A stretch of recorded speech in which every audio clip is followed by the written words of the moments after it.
Hi, my name is Dr. Joshua Cohen. I'm a gynecologic oncologist at UCLA Medical Center.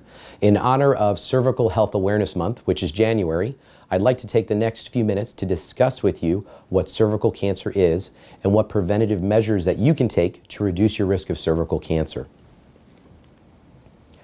The cervix is part of the uterus.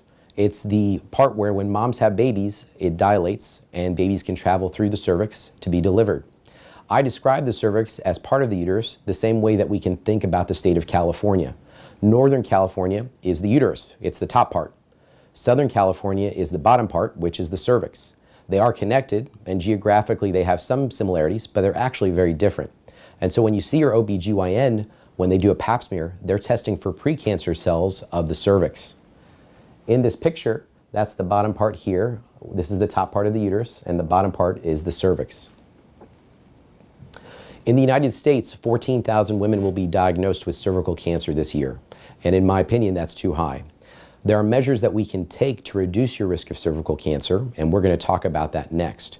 Unfortunately, this is a disease that affects women both in the U.S. and internationally on a large scale. Cervical cancer is most commonly caused by the human papillomavirus, HPV. There are many different strains of HPV, and 80% of the population will be exposed to HPV during their lifetime. Currently, there are 79 million Americans who have HPV, and 14 million people will acquire HPV this year. The HPV vaccine is very important to reduce your risk of cervical cancer, and we'll talk about that because we know the vast majority of cervical cancers are caused by HPV. The cancer is best prevented when someone receives this vaccine early in life. And if you look at the recommendations from the Centers for Disease Control and Prevention, that's going to be between ages 11 and 12. Early detection can be performed with pap smears. And so when you see your OBGYN for an annual visit, usually they'll talk to you about whether you're due for a pap smear. And that's because the pap smear is a good screening method for cervical cancer and precancers of the cervix. There are some rare types of cervical cancer that are not driven by HPV, and that's why I still encourage you to be aware of the symptoms of cervical cancer, which can include irregular bleeding, spotting with intercourse or sex, and new symptoms like pelvic pain.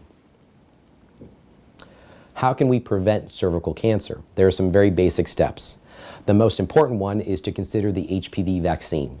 I would encourage everyone who meets criteria to get the HPV vaccine. It's very safe, and as a father, I'm going to recommend that for my two children when they're of the right age.